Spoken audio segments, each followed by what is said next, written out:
মাঝে মাঝে একটু নাড়াচাড়া দেওয়া লাগে তো আলহামদুলিল্লাহ। প্রিয় বন্ধুগণ, আজকের ঐতিহাসিক মহাসমাবেশে এখন বক্তব্য রাখবেন বাংলাদেশ জামায়াতে ইসলামীর সংগ্রামী সেক্রেটারি জেনারেল সাবেক সংসদ সদস্য অধ্যাপক মিয়া গোলাম পরোয়ার। বক্তব্য রাখছেন বাংলাদেশ জামায়াত ইসলামীর সংগ্রামী সেক্রেটারি জেনারেল সাবেক সংসদ সদস্য অধ্যাপক মিয়া গোলাম পরোয়ার। الصلاة والسلام على سيد المرسلين وعلى آله وصحابه أجمعين। ইসলামী আন্দোলন বাংলাদেশের উদ্যোগে আয়োজিত ঐতিহাসিক সোহরাওয়ার্দী উদ্যানে আজকের এই জনসমুদ্রের সংগ্রামী সভাপতি, ইসলামী আন্দোলন বাংলাদেশের সংগ্রামী আমির মুফতি সৈয়দ মোহাম্মদ রেজাউল করিম পীর সাহেব চরমনাই, মঞ্চ উপবিষ্ট জাতীয় নেতৃবৃন্দ, সাংবাদিক বন্ধুগণ, আজকের এই সোহরাওয়ার্দী উদ্যান সহ রাজধানীর ঢাকা গলিতে গলিতে উপচে পড়া জনসমুদ্রের সংগ্রামী জনতা এবং প্রিয় দেশবাসী, মহান আল্লাহ তাআলার দরবারে আপনাদের সকলকে নিয়ে আমি আরেকবার স্বস্তির সাথে মহান আল্লাহর শুকরিয়া আদায় করছি, আলহামদুলিল্লাহ। এই কারণে বাংলাদেশের ইতিহাসে, রাজনীতির ইতিহাসে আজকের দিন এক ঐতিহাসিক দিন। কেন ঐতিহাসিক দিন? মুসলিম উম্মাহর নেতৃত্বদানকারী দেশপ্রেমিক সকল ইসলামী দল, ব্যক্তিত্ব, স্কলারদের মধ্যে ভিন্ন মত থাকা সত্ত্বেও আজকে একটি ঐতিহাসিক ঐক্যের যে পরিবেশ এবং সম্ভাবনা দেখা দিয়েছে, সৈয়দ মোহাম্মদ রেজাউল করিমের আহ্বানে আজকের ঐতিহাসিক মঞ্চে যারা বসে আছেন তারাই হচ্ছে এই ঐক্যের মহাকাণ্ডারী। আজকে নেতৃবৃন্দের উপস্থিতি এবং পীর সাহেবের সংগ্রামী ভূমিকায় তিনি আজকে নতুন ইতিহাসের ইতিহাসে সংরক্ষণে দেখা থাকবে। সংগ্রামী দেশবাসী ভাইরা, আমি অন্তর্বর্তীকালীন সরকারের প্রধান প্রফেসর ডক্টর মোহাম্মদ ইউনূস আপনাকে বলতে চাই, আপনিও ন্যাশনাল কনসেনসাস কমিশন যেটা হয়েছে তারও চেয়ারম্যান, তার কো চেয়ারম্যান করা হয়েছে প্রফেসর ডক্টর আলী রিয়াজকে।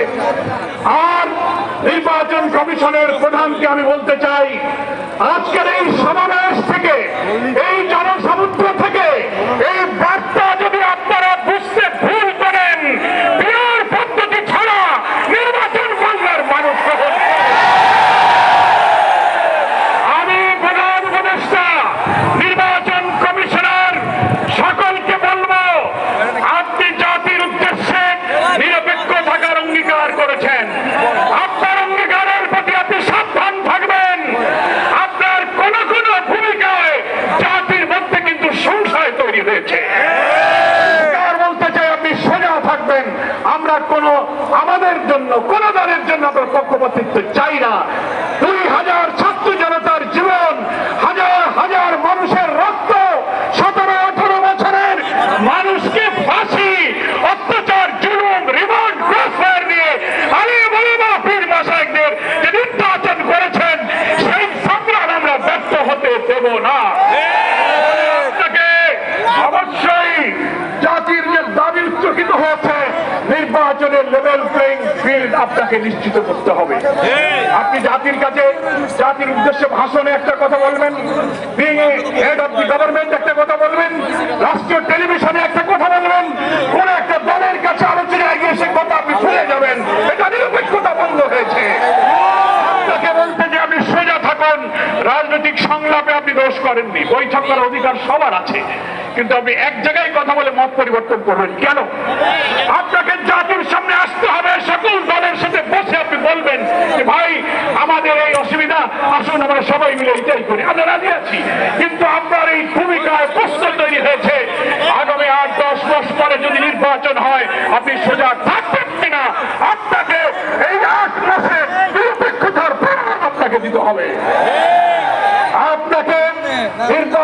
লাগে যে শর্ত, মানবতা বিরোধী গণহত্যাকারীদের বিচার অবশ্যই দ্রুত দৃশ্যমান করতে হবে। দিল্লিতে বসে দিল্লির তালেবান শেখ হাসিনা এই বাংলাদেশকে আবার উস্কানি দিয়ে ভারতের সেবা দেশে পরিণত করার ষড়যন্ত্র করছে। অবিলম্বে নির্বাচনের আগে এই বিচার আমরা দৃশ্যমান করতে চাই।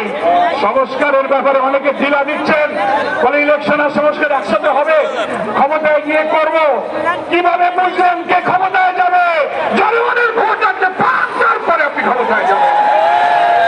আর এই ফ্যাসিবাদী আমলের রাজনৈতিক সাংবিধানিক সরকারের যে কাঠামো তৈরি হয়েছে বাংলাদেশে, এই কাঠামো তছনছ করে দিয়ে নতুন বাংলাদেশের নতুন বন্দোবস্ত কাঠামোর জন্য অবশ্যই মৌলিক সংস্কার প্রয়োজন। এই প্রশাসনিক ব্যবস্থার মধ্যে আমরা নতুন কোন ফ্যাসিবাদ, নতুন কোন হাসিনার আমরা জন্ম দিতে চাই না। সংস্কার আমাদেরকে করতে হবে। আন্দোলনের শহীদ আহত যারা, তাদের চিকিৎসা এবং পুনর্বাসন করতে হবে। প্রবাসী 1,10,00,000 ভোটার, তাদেরকে ভোটাধিকারের ব্যাপারে আপনাকে নিশ্চিত করতে হবে। স্থানীয় সরকার নির্বাচন আগে দিতে হবে।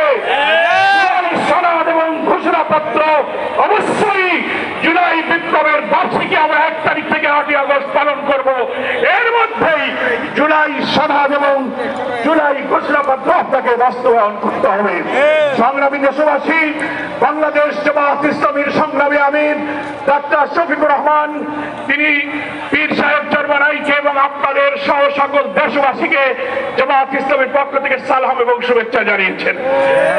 তিনি জাতীয় ঐক্যের জন্য যে ঐতিহাসিক ভূমিকা রেখে চলেছেন, আমি মনে করি চরমনাই পীর সাহেব সেই চেষ্টার ক্ষেত্রে একটি গুরুত্বপূর্ণ ঐতিহাসিক উদারতা, অবদান, মহব্বত রেখে ইতিহাসের একটি স্রষ্টা হয়ে তিনি থাকলেন।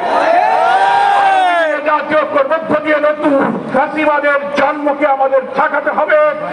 আমরা এই ঐক্যের পেছনে চরমনাই পীর সাহেবের যে উদারতা, যে আন্তরিকতা, যে মহব্বত, তার মাধ্যমে তিনি যে গুরুত্বপূর্ণ ভূমিকা পালন করেছেন, আমরা দেখতে পাচ্ছি ইতিমধ্যেই বাংলাদেশের গ্রামে গঞ্জে, শহরে, নগরে, বন্দরে ওলামায়ে কেরাম, মুসলিম উম্মাহর নেতৃত্বদানকারী জনগণের এই ঐক্যের পরিবেশ দেখে, আজকে এক মঞ্চে দেখে গ্রামে গ্রামে ঐক্যের জোয়ার শুরু হয়েছে। ভেদাভেদ, ভিন্নবাদ পরিহার করে মুসলিম জাতি সত্তা মূল্যবোধ রক্ষার জন্য আল্লাহ তাআলার দ্বীনকে পার্লামেন্টে নিয়ে ন্যায় বিচার, সুশাসন, বৈষম্যহীন এক নতুন সমৃদ্ধ মানবিক বাংলাদেশ গড়ার জন্য আমরা ঐক্যবদ্ধ থাকব। সকলকে ধন্যবাদ। বাংলাদেশ জিন্দাবাদ। ওয়া মা তৌফিক ইল্লা বিল্লাহ। আসসালামু আলাইকুম ওয়া রাহমাতুল্লাহি ওয়া বারাকাতুহু।